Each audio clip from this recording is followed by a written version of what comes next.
100 ಕೋಟಿ box office collection ಆದ್ರೂ ಕೂಡ ಮತ್ತೆ ವಾಪಸ್ಸು ಮೂವಿ ರಿಸಲ್ಟ್ ಫ್ಲಾಪ್ ಅಂತಂದ್ರೆ ನಂಬ್ತೀರಾ? ನಂಬಲೇಬೇಕು.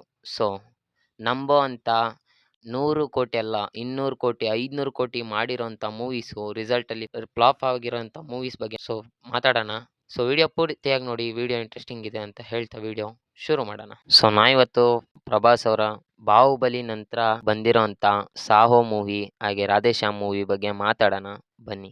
ಸೊ, ಸಾಹೋ ಹಾಗೆ ರಾಧೇಶ್ಯಾಮ್ ಇವೆರಡು ಮೂವೀಸ್ ಕೂಡ ಪ್ರಭಾಸ್ ಅವ್ರಿಗೆ ಒಂದು ತುಂಬಾನೇ ಫ್ಲಾಪ್ ಮೂವಿ ಅಂತಾನೆ ಹೇಳ್ಬೋದು. ಸೊ, ರಾಧೇಶ್ಯಾಮ್ ಒಂದು ರೊಮ್ಯಾಂಟಿಕ್ ಮೂವಿ ಆಗಿರೋದ್ರಿಂದ ಒಂದು ಒಳ್ಳೆ ಕಂಬ್ಯಾಕ್ ಕೊಡುತ್ತೆ ಅಂತ ಅನ್ಕೊಂಡಿದ್ವಿ. ಸೊ, ಅದು ಕೂಡ ಹಾಕಿರೋ ಬಜೆಟ್ 350 ಕೋಟಿ ಆದ್ರೆ ಆಗಿರೋ ಬಾಕ್ಸ್ ಆಫೀಸ್ ಕಲೆಕ್ಷನ್ 200 ಕೋಟಿ.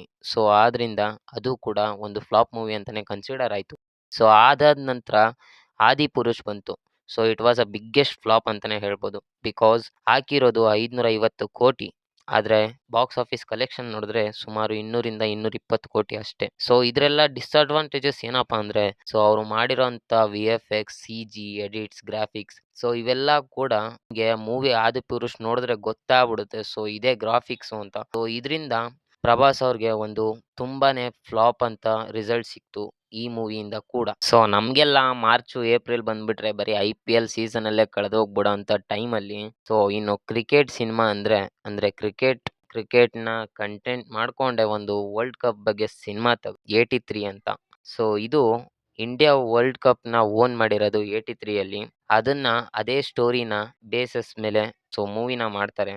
ಸೊ ಇದು ಕ್ಯಾರೆಕ್ಟರಿಸ್ಟಿಕ್ಸ್ ರಣವೀರ್ ಸಿಂಗು ಹಾಗೆ ವೈಫ್ ದೀಪಿಕಾ ಪಡುಕೋಣೆ ತರ ಮಾಡ್ತಾರೆ. ಸೊ ಇದು ಒಂದು ರಿಯಲ್ ಬೇಸ್ ಸ್ಟೋರಿನೇ ಆಗಿರುತ್ತೆ. ಆದ್ರೆ ಇದು ಕೂಡ ಫ್ಲಾಪ್ ಆಗುತ್ತೆ. ಇದು one of the Kapil Dev ಕ್ರಿಕೆಟರ್ನ ಓನ್ ಸ್ಟೋರಿನೇ ಇದೆ. ಸೊ ಇದು ಈ ಮೂವಿಗೆ ಬಜೆಟ್ 200 225 ಕೋಟಿ ಹಾಕಿರ್ತಾರೆ. ಸೊ ಆಗಿರೋ ಕಲೆಕ್ಷನ್ ನೋಡಿದ್ರೆ 193 ಕೋಟಿ. ಸೊ ಆಸ್ ಅ ರಿಸಲ್ಟ್ ಇದು ಕೂಡ ಒಂದು ಫ್ಲಾಪ್ ಮೂವಿ ಅಂತ ರಿಸಲ್ಟ್ ಬರುತ್ತೆ. ಸೊ ಇದಾದ್ಮೇಲೆ ಥಗ್ಸ್ ಆಫ್ ಹಿಂದೂಸ್ತಾನ್. ಇದು ಹೆವಿ ಬಜೆಟ್ ಸಿನಿಮಾ ಗುರು. ಇದ್ರಲ್ಲಿ 3 ಜನ ಸೂಪರ್ ಸ್ಟಾರ್ಸ್ ಇರ್ತಾರೆ. ಅಮೀರ್ ಖಾನು, ಅಮಿತಾಬ್ ಬಚ್ಚನು, ಕತ್ರಿನಾ ಕೈಫು. ಸೊ ಇವರೆಲ್ಲ ಇದ್ರೂ ಕೂಡ ಈ ಮೂವಿನ ಗೆಲ್ಸಕ್ ಆಗ್ಲಿಲ್ಲ.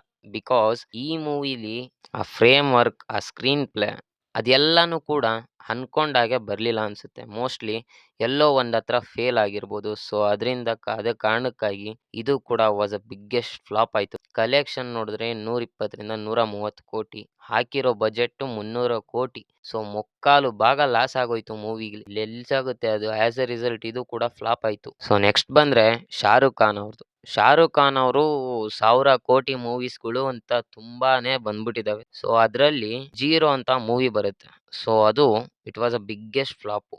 ಈ ಮೂವಿ ಆದ್ಮೇಲೆ ಶಾರುಖ್ ಖಾನ್ ಅವರು ಒಂದ್ 4-5 ವರ್ಷ ಮೂವಿನೇ ಮಾಡೋದ್ ಬಿಟ್ಬಿಟ್ರು.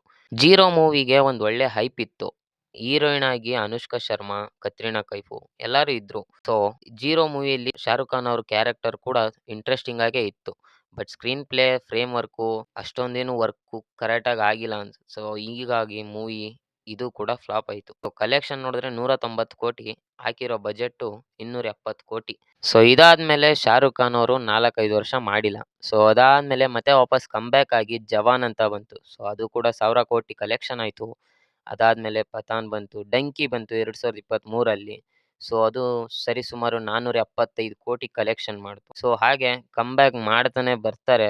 ಸೊ ಆವಾಗ್ಲೇ ಹೇಳ್ದಾಗೆ ಥಗ್ಸ್ ಆಫ್ ಹಿಂದೂಸ್ತಾನ್ ಆದ್ಮೇಲೆ ಅಮೀರ್ ಖಾನ್ ಅವ್ರದ್ದು. ಮತ್ತೆ ಅಮೀರ್ ಖಾನ್ ಅವರು 2000 ಕೋಟಿ ಗಟ್ಲೆ ಮೂವೀಸು ಕ್ರಾಸ್ ಮಾಡಿದಾವೆ. ಸೊ ಅದ್ರಲ್ಲಿ ಅವ್ರದ್ದು ಲಾಲ್ ಸಿಂಗ್ ಚಡ್ದಾ ಅಂತ ಒಂದ್ ಮೂವಿ ಬರುತ್ತೆ. ಸೊ ಇದು ಫಾರೆಸ್ಟ್ ಗಂಪ್ ರೀಮೇಕ್. ಫಾರೆಸ್ಟ್ ಗಂಪ್ ಮೂವಿ ತುಂಬಾನೇ ಚೆನ್ನಾಗಿದೆ. ಸೊ ಇವ್ರು ಅದೇ ಮೂವಿನ ಲಾಲ್ ಸಿಂಗ್ ಚಡ್ದಾ ರೀಮೇಕ್ ಮಾಡ್ಬಿಟ್ಟು, ಸೊ ಈ ಮೂವಿ ಕೂಡ ರಿಸಲ್ಟ್ ಅಲ್ಲಿ ಫ್ಲಾಪ್ ಅಂತ ಆಯ್ತು. ಯಾಕೆ ಅಂದ್ರೆ ಕಲೆಕ್ಷನ್ 129 ಕೋಟಿ. ಸೊ ಬಜೆಟ್ ನೋಡಿದ್ರೆ 180 ಕೋಟಿ. ಸೊ ಆಸ್ ಅ ರಿಸಲ್ಟ್ ಇದು ಕೂಡ ಫ್ಲಾಪ್ ಆಯ್ತು. ಸೊ ಅಮೀರ್ ಖಾನ್ ಅವ್ರದ್ದು ತುಂಬಾನೇ ಹೈಯೆಸ್ಟ್ ಕ್ರಾಸ್ ಮಾಡಿರೋಂತ ಮೂವೀಸ್ಗಳು ಇದಾವೆ. ಸೊ ಅದೇ ರೀತಿ ಫ್ಲಾಪ್ ಆಗಿರೋಂತ ಮೂವೀಸ್ಗಳು ಕೂಡ ಇದಾವೆ. ಸೊ ಇದಾದ್ಮೇಲೆ ಇನ್ನೊಂದ್ ಮೂವಿ ಯಾವ್ದಪ್ಪ ಅಂದ್ರೆ ಮಹೇಶ್ ಬಾಬು ಅವ್ರದ್ದು ಗುಂಟೂರು ಕಾರಂ ಮೂವಿ ಬರುತ್ತೆ. ಸೊ ಇದು ಕೂಡ ಒಂದು ಬಿಗ್ಗೆಸ್ಟ್ ಫ್ಲಾಪ್ ಆಗುತ್ತೆ. ಇದ್ರಲ್ಲಿ ಶ್ರೀಲೀಲಾ ಅವರು ಹೀರೋಯಿನ್ ಆಗಿ ಆಕ್ಟ್ ಮಾಡಿರ್ತಾರೆ. ಅದೇ ರೀತಿ ತ್ರಿವಿಕ್ರಮ್ ಅವ್ರ ಸ್ಟೋರಿ ಕಿತ್ತೋಗಿರೋ ಫ್ಯಾಮಿಲಿಗಳ್ನ ಒಂದ್ ಮಾಡೋದ್ರಲ್ಲಿ ಫೇಮಸ್ಸು. ಸೊ ಅದೇ ಸ್ಟೋರಿ ತರಾನೇ ಇದು ಕೂಡ ಇತ್ತು. ಸೊ ಇಲ್ಲಿ ವರ್ಕ್ ಆಗಿಲ್ಲ. ಸೊ ಗುಂಟೂರು ಕಾರಂ ರಿಲೀಸ್ ಆಗಿದ್ದ ಟೈಮಲ್ಲೇ ಹನುಮಾನ್ ಮೂವಿ ಕೂಡ ರಿಲೀಸ್ ಆಗಿತ್ತು. ಸೊ ಆ ಮೂವಿಗೆ ಜನ ಕೊಂಡಾಡಿದ್ರು. ಬಿಕಾಸ್ ಆ ಮೂವಿ ಆ ರೀತಿ ಇತ್ತು. ಹಾಗೆ ಪಾಸಿಟಿವ್ ರಿವ್ಯೂ ಇತ್ತು. It was a good movie. So ಅದೇ ರೀತಿ ಆ ಮೂವಿ ಕೂಡ ತುಂಬಾನೇ ಚೆನ್ನಾಗಿ ಓಡ್ತು. ಹಾಗೆ ಮಹೇಶ್ ಬಾಬು ಅವ್ರಿಗೆ ಗುಂಟೂರು ಕಾರಂ ಇದು ಕೂಡ it was a result flop ಅಂತ ಆಯ್ತು. ಸೊ ಈ ಮೂವಿಯ ಕಲೆಕ್ಷನ್ ಬಂದ್ಬಿಟ್ಟು 175 ಕೋಟಿ, ಹಾಕಿರೋ ಬಜೆಟ್ 200 ಕೋಟಿ. So fine.